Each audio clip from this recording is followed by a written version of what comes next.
Been waiting for you.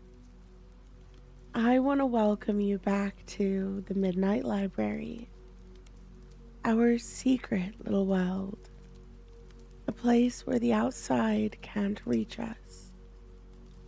Just you and me. Can you feel it? The quiet, the warmth, the soft glow of the candlelight around us. Yes, just settle in, my love. Make yourself comfortable. That's it. Perfect. Tonight, it's all about you. About us.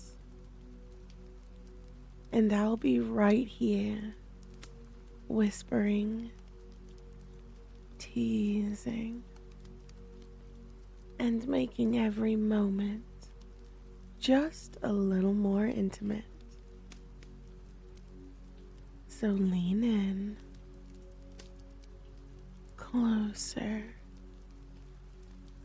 I want you to feel every word, every little sound, just for you. Ready? Good. Let's get lost together in the world of the Midnight Whispers. Previously in the Midnight Library, you didn't leave right away. What began as a moment stretched into something quieter, heavier, something that lingered after footsteps faded, and the library returned to its familiar stillness. In your absence, Nox discovered a fear she hadn't named before. Not loneliness, but the hollow space left behind when someone might not return. Nights passed, candles burned. The library stayed the same. She learned to listen for you anyway. And when you did return, it wasn't dramatic. It was gentle. And that gentleness changed everything. Your presence became a pattern, an unspoken routine neither of you acknowledged aloud, but both relied on. Shared silence grew comfortable, and distance shortened without demand. For the first time, the Midnight Library didn't feel endless. It felt shared. And when you arrived late one night, Nox finally admitted the truth that she had been avoiding the entire time. She wasn't afraid of being alone. She was afraid of waiting, of caring whether you came back, of building her nights around the hopes that you would. The library did not change, but something between you did.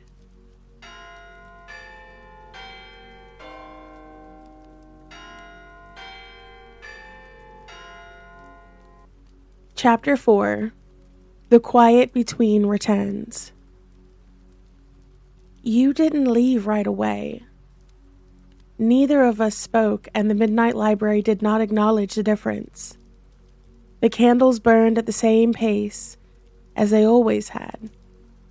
The shelves remained tall and indifferent, and somewhere down an aisle, a book slipped from a stack and hit the floor with a lonely, dull thud. Eventually, though, the moment loosened. Not breaking, just cooling. The way metal does after being shaped. I stepped back first, slow enough that it wouldn't feel like retreat. My hand slipped from yours reluctantly, the warmth fading in a way that lingered longer than it should have. I felt the absence immediately, like a chill setting where it had been in heat. You looked the same. The library looked the same, and still, something had shifted. "This is usually where people go," I said quietly, eyes drifting to the shelves instead of your face. "When the quiet starts asking questions that they don't want to answer." I expected you to move then, to make an excuse, to let the moment end cleanly. But you didn't.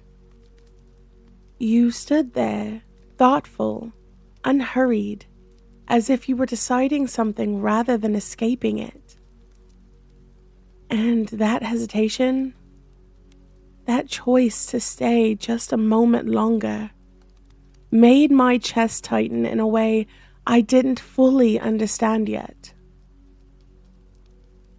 When you finally turned to leave, it wasn't abrupt. You paused at the end of the aisle and looked back just once. Not searching, not demanding, just checking. Just making sure that I was still there. The sound of your footsteps faded slowly, swallowed by distance and stone, until the library returned to its familiar stillness. And that's when I felt it. Not loneliness. Absence. The space you had occupied didn't empty. It remained shaped like you.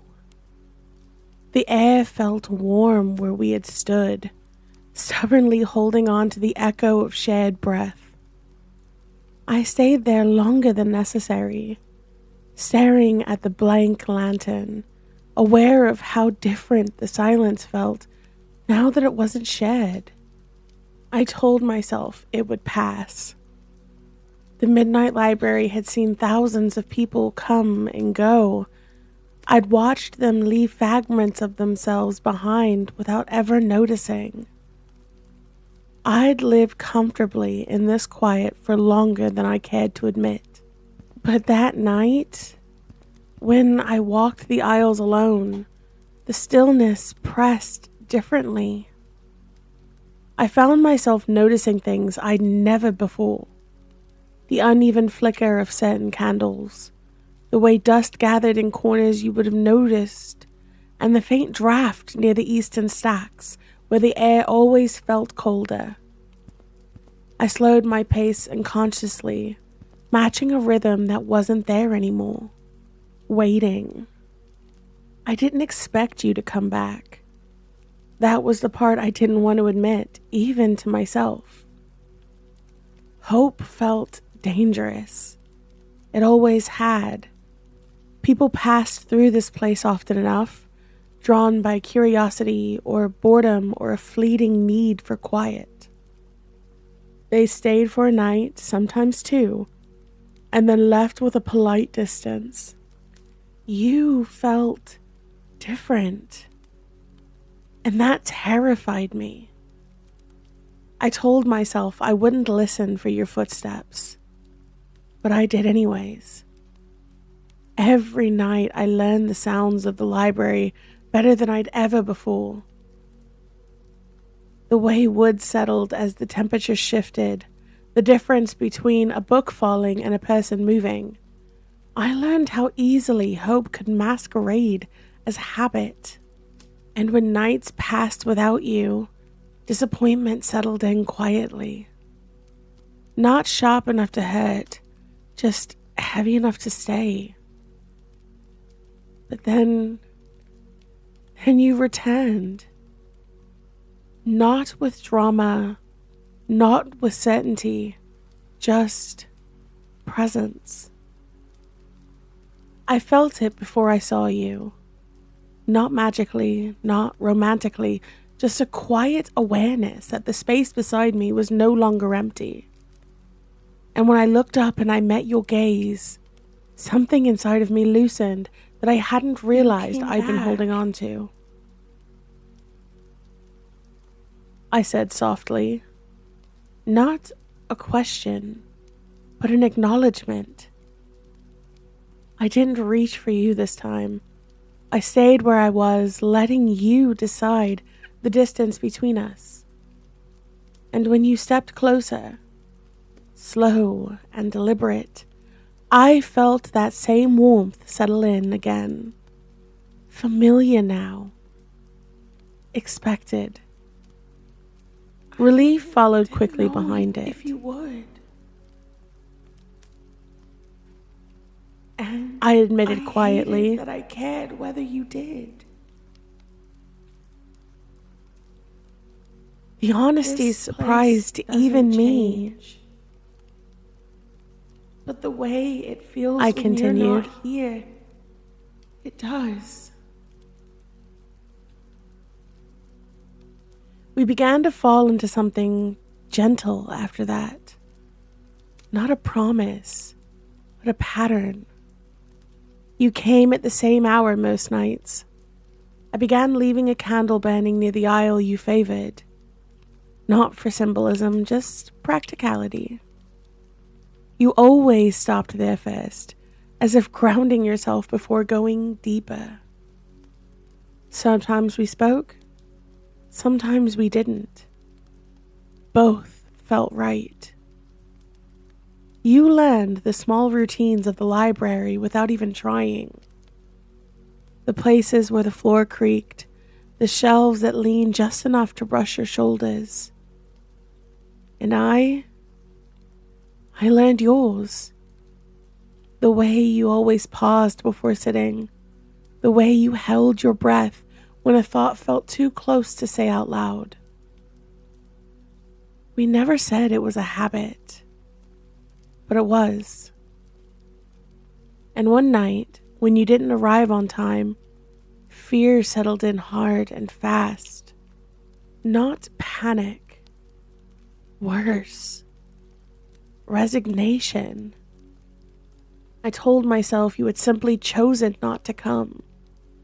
That this is how things ended, quietly without explanation.